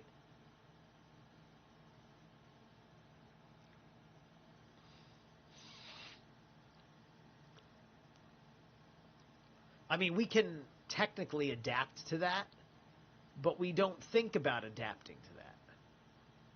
And then,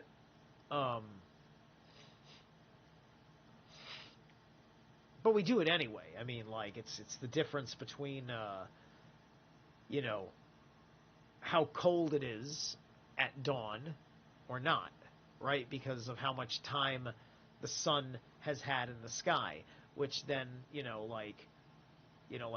don't just know that because it's 9 o'clock, right? You know that because the sun has been up for only 15 minutes, or the sun has been up for an hour. And that gives you a sense of what the temperature is going to be until the sun gets a little bit closer to midday and it's got a more direct beam on you.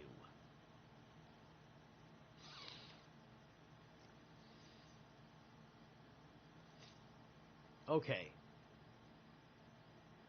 For the advanced Dasein has the advantage of even being able to turn night into day. Similarly, we no longer need to glance explicitly and immediately at the sun and its position to ascertain the time. The manufacture and the use of measuring equipment of one's own permits one to read off the time directly by a clock produced especially for this purpose. The "what o'clock is it?" is the "what time is it?" Because the clock, in the sense of that which makes possible a public way of time reckoning, must be regulated by the natural clock. Even the use of clocks as equipment is based upon Dasein's temporality, which, with the disclosedness of the there, first makes possible a dating of the time with which we concern ourselves. This is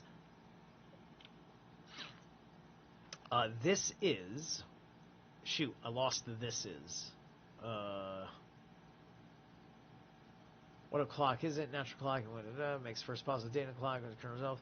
This is a fact, even if it is covered up when the time is read off. Our understanding of the natural clock develops with the advancing discovery of nature and instructs us as to the new possibilities for a kind of time measurement which is relatively independent of the day and any explicit observation of the sky. But, in a certain manner, even primitive Dasein makes itself independent of reading off the time directly from the sky when, instead of ascertaining the sun's position, it measures the shadow cast by some entity available at any time. This can happen in the first instance in the simplest form of the ancient peasant's clock. Every man is constantly accompanied by a shadow, and in the shadow the sun is encountered with respect to its changing presence at different places. In the daytime, shadows have different lengths which can be paced off at any time. Even if the individuals differ in the length of their bodies and feet, the relationship between them remains constant within certain limits of accuracy. Thus, for example, when one is concerned with making an appointment, one designates the time publicly by saying, "When the shadow is so many feet long, then we shall meet yonder." Here, in being with one another within the rather narrow boundaries of an environment which is very close to us, it is tactically presupposed that the locations at which the shadow gets paced off are at the same latitude.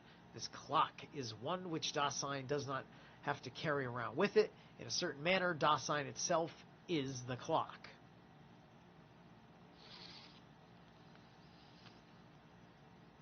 Right, that's getting that sense of when a happening has come and gone, right? It's just like people that are seers are typically way better at getting an idea of how did this event and time that we are experiencing emerge, and what will be the signs that this time has passed.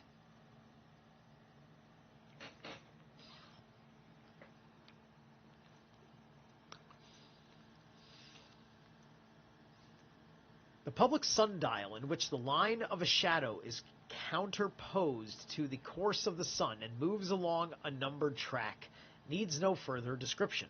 But why is it that at the position which the shadow occupies on the dial, we always find something like time? Neither the shadow nor the divided track is time itself, nor is the spatial relationship between them. Where, then, is the time which we thus read off directly, not only on the sundial, but also on any pocket watch? What does reading off the time signify? Looking at the clock does indeed amount to more than observing the changes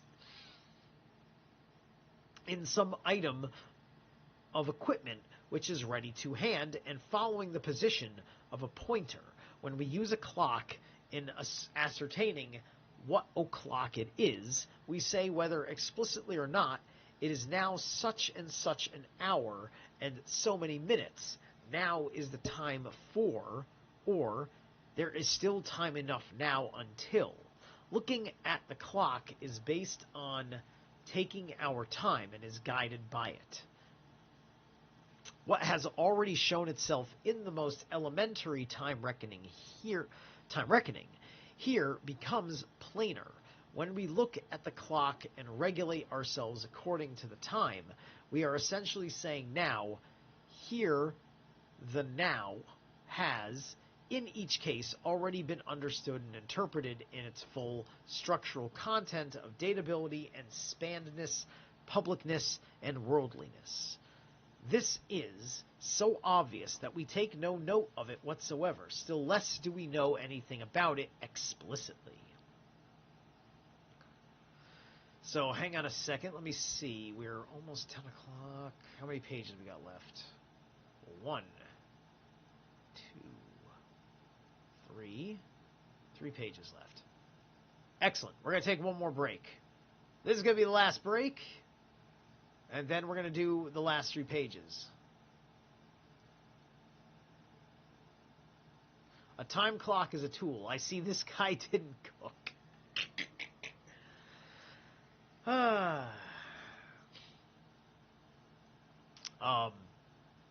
Listen, I barely use a timer to cook. There's a handful of things I use a timer to cook for. Otherwise, I'm kind of eyeballing it. I'm kind of taste testing it. Right? There's a handful of things that I time. Stuff I stuff in the oven and leave it be is only because I'm not going to sit there and watch it, because that would also require me to open the oven and let air escape. So therefore, a timer. Thus, yes, a useful tool. And that's, yeah. Look, I'm pretty sure he's just, he's trying just to get to the before we had quantified time, right? He's just not using the word quantify. Or at least English translators are not using the word quantify. Anyway.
All right. I wasn't sure when that one was going to end subtly, but it kind of sounded like it was going to right there, so I popped back in, and it was perfect. That's exactly how long I want to be in before the last note hits. Anywho, all right, guys, three more pages, and then we'll be done with this chapter, and then it's going to be sweet, because then there's only going to be one episode left. I'm done with this book next live stream. We're going to go 3 more chapters, however long it takes. I know, I'm tired. My son is autistic, and he has the most ridiculous sleep patterns. It is rough on me, and I don't sleep well. I'm going to listen. All right. So, yeah. That's right, because, like, people with autism, they get some very, very strong habits that their mind goes through in the processing, right? It seems like it's being caught in a left brain function with autism.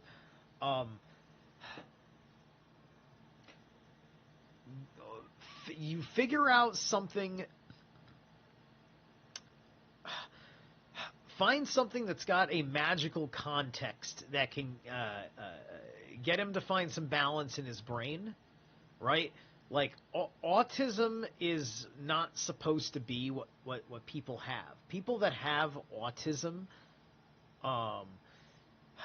they got it from certain things that are put into this environment that are specifically designed to screw with the incarnation process on a physiological level, right? And so the reason why there's so much controversy about, like, one mom used to get, they'd vaccinate, and then, they'd while pregnant or something like that, and the kid comes out autistic, and then the other one does the same shit and doesn't come out autistic, right? Like, the ones that are coming out autistic, those are kind of like, those are like some of those indigos and stuff like that, right? Like, because the way that they are, something gets set in and has damaged them in their incarnation process through the use of that stuff.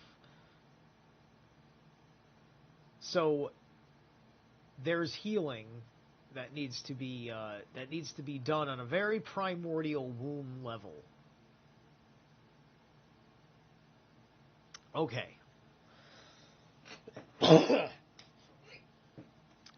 But it's also something you want to give him, like, it's basically like giving him like a magic toy. is basically the way I'm thinking, right? The toy's got symbolism, maybe even like a sigil on it or whatever, and this toy, like whatever's going on in his head, it's helping activate the balance. And then he'll find that balance on his own, and he'll like it. Unless he's like, you say, like, I don't know if your son's like maybe older. I mean, if he's got sleep patterns that are bothering you, I mean, adult autists are not a terrible hassle. I don't know. I don't remember. Well, at any rate, give him something that he would like. That's my point. Which, like, toy is appropriate just because, just like, my guitar is a toy. But anyway, it's not a toy, it's a serious instrument, but I mean, it's my toy. It's what I like to play with. We play with our toys. Anyway,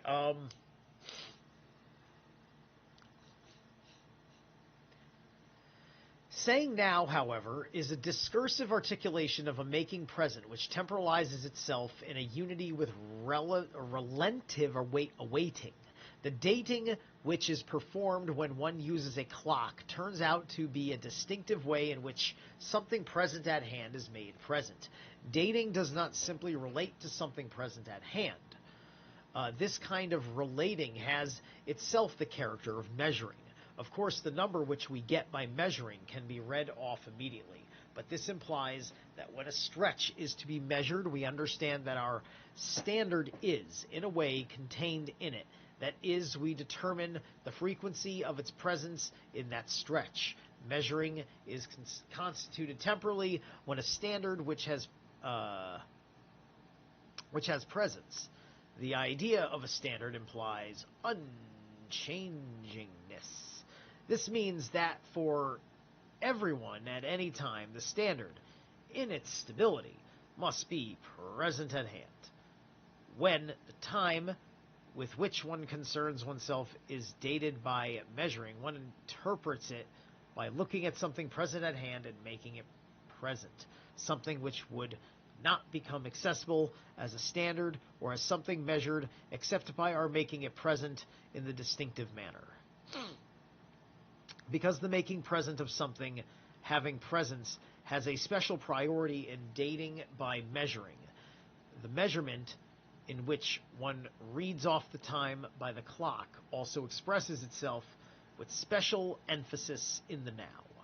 Thus, when time is measured, it is made public in such a way that it is encountered on each occasion and at any time for everyone as now and now. This time, which is universally accessible in clocks, is something that we came across as a present-at-hand multiplicity of nows. So, to speak, though the measuring of time is not directed mathematically towards time as such, the temporality of factical being in the world is what primordially makes the disclosure of space possible. And each case, spatial Dasein has out of a yonder which has been discovered, allotted itself a here which is of the character of Dasein.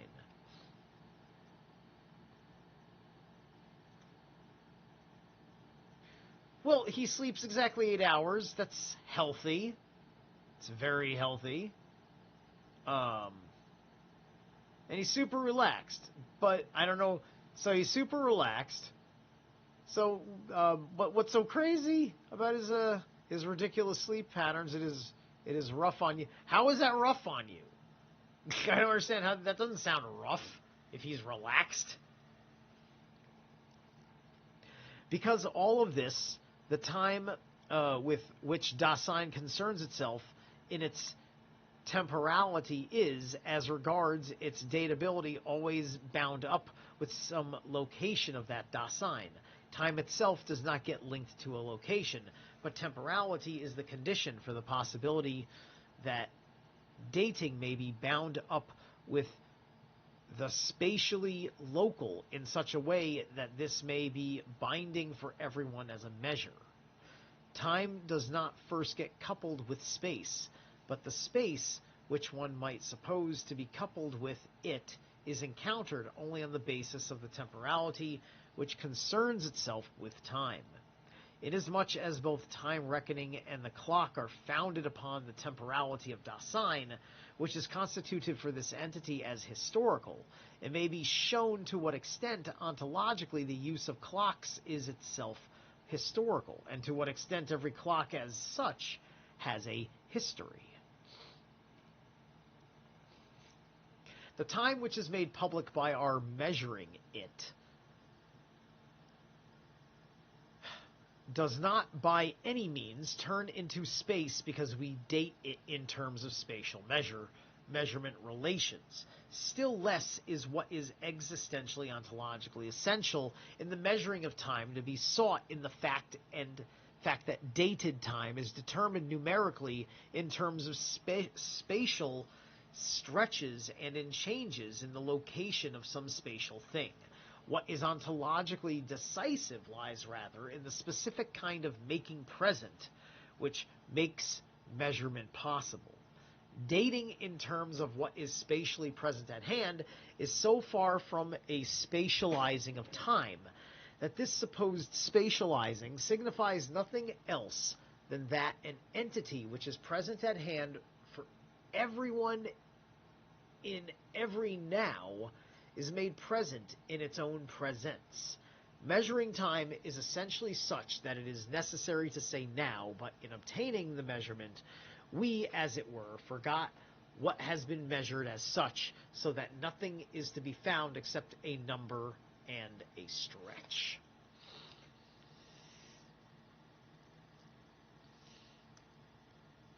Okay. Right. And yes. Okay. All right. When Dasein concerns itself with time, then the less time it has to lose, the more precious does that time become. And the handier the clock must be. Not only should we be able to assign the time more precisely, but the very determining of the time should claim as little time as possible, though it must still agree with the ways in which others assign time. Let me tell you something. I never watched an episode of 24 in my fucking life. And everybody loved it for no other reason than the show was structured on real time. The show was 1 hour long. 1 hour of time has passed in the show.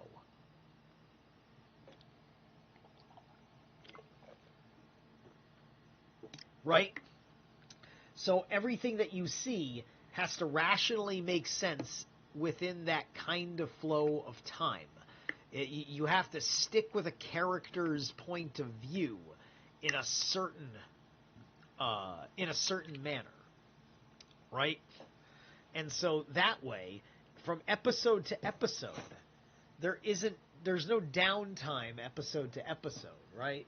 That's how everybody kind of explained. Like they were like, okay, they decided to write a show that was highly committed to a time schedule. You're trying to convince a guy with Saturn retrograde and Virgo to get into a new thing that sounds boring. I'm going to be like my inner Daria is going to come out. It's going to be like, oh, great, how original. Right? There you go. I just dated myself. Fucking MTV animation old school. Anyway.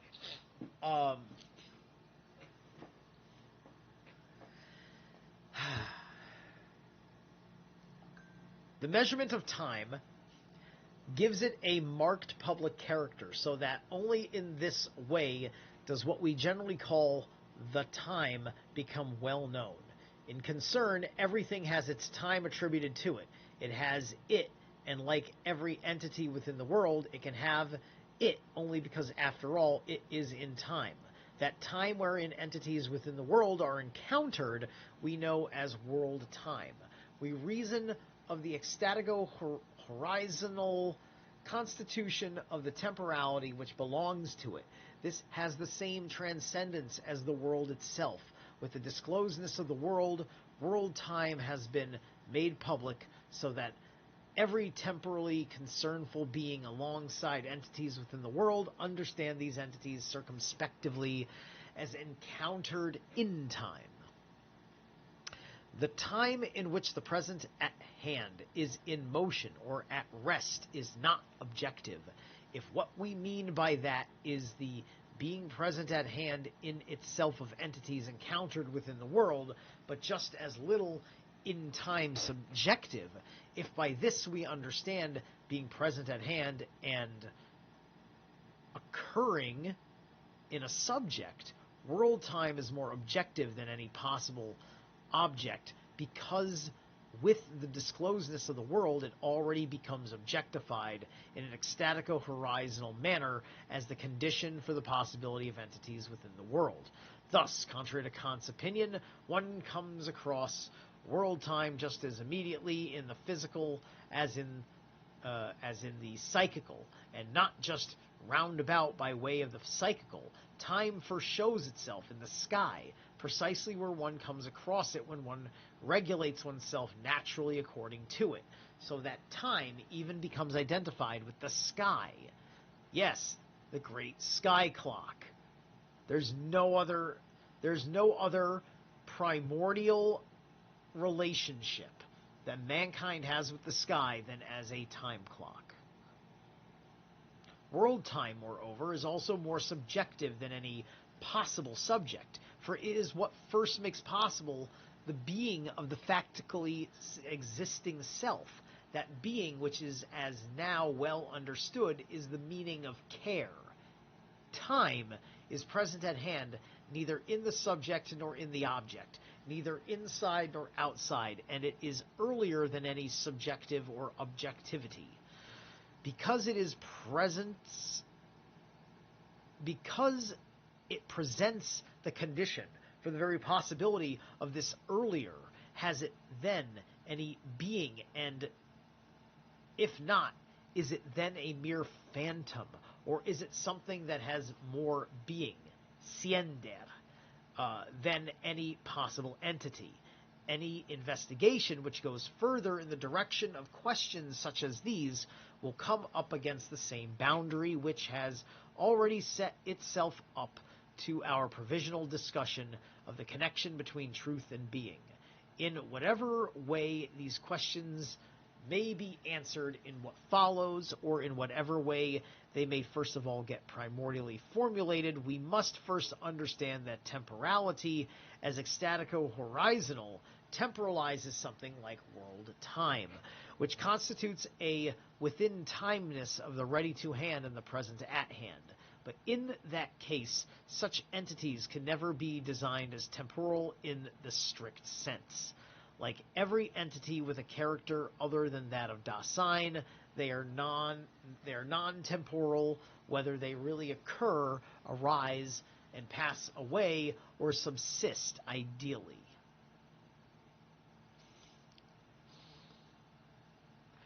If world time, does your son, does he, like, straight up use that clock to do all of that? Like, is he just on a clock, or does he just, I mean, there's probably lots of clocks in the house, so he doesn't have to just be staring at a clock all day. He just has to stare at whatever clock is in, he just has to glance at it while he's running around, right?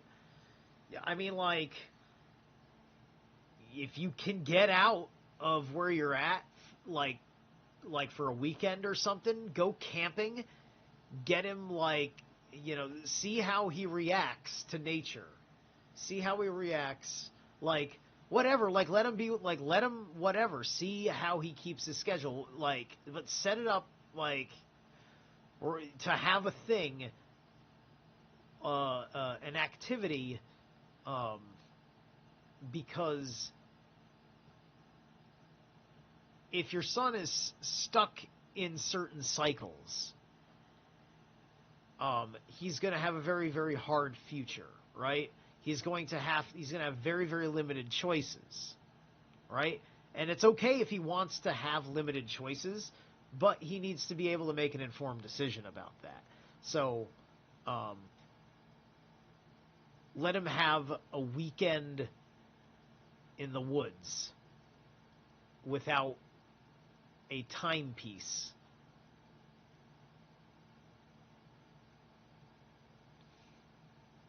Oh, look! If he's a special case, you don't have to explain anything, right? If he's a special case, right? But for the audience out there, right? This is just a basic sense of wisdom for anybody who's just OCD on a schedule, right? Because this is an OCD pattern, right? And I'm not sure everybody with autism has a schedule complex, right?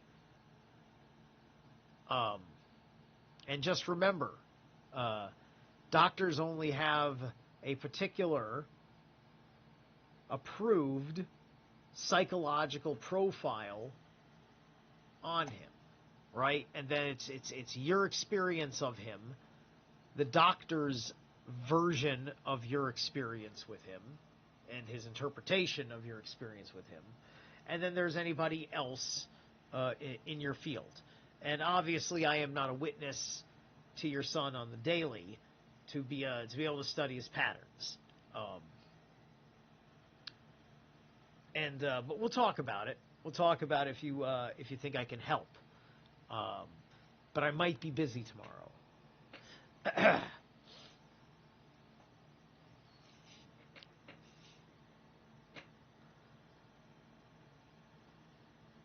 Okay, like every entity which character other than that of Dasein, they are non-temporal, whether they really occur, arise, and pass away, or subsist ideally. If world time thus belongs to the temporalizing of temporality, then it can neither be volatilized subjectivistically nor reified by a vicious objectification. These two possibilities can be avoided with a clear insight, not just by wavering insecurely between them, only if we can understand how everyday Dasein conceives of time theoretically in terms of an understanding of time in the way which is closest to it, and if we can also understand to what extent this conception of time and the prevalence of this concept obstruct the possibility of our understanding in terms of primordial time, what is meant by this conception, that is the possibility of understanding it as temporality, the everyday concern which gives itself time, finds the time in those entities within the world which are encountered in time. So if we are to cast any light on the genesis of the ordinary conception of time, we must take within timeness as our point of departure. All right. So then he's going to get from the standpoint this is thus going to be a 0-point conversation, right? Because to do it from the standpoint of the within timeness, it's the fact that for us analyzing it, we're analyzing something from within it, and thus there's no doing it from without. There's only trying to figure out what's outside of time by its relationship to us who is inside of it. And from the inside of it, we have to branch out our relationship with it from the now, reaching back and reaching forward in various ways. And this is a very Hugin and Moonin kind of concept, with memory being committed to Erd and thought being committed to Skuld. But anyway, we'll see what Heidegger has to say about that on the next live stream. I am going to try and do it tomorrow. I'll see how I feel about doing it tomorrow. I'd rather get it over with. But we'll see how things go. Because tomorrow I'm going to go for a job interview, and I may want to, if they are agreeable to it, I may want to just say, like, can I start working today? Can I start working, like, right now? And, you know, I'll see how I like it over the next 2 weeks. So I'm going to show up right at work. So anyway, I'm going to catch you guys soon as I can. Peace out.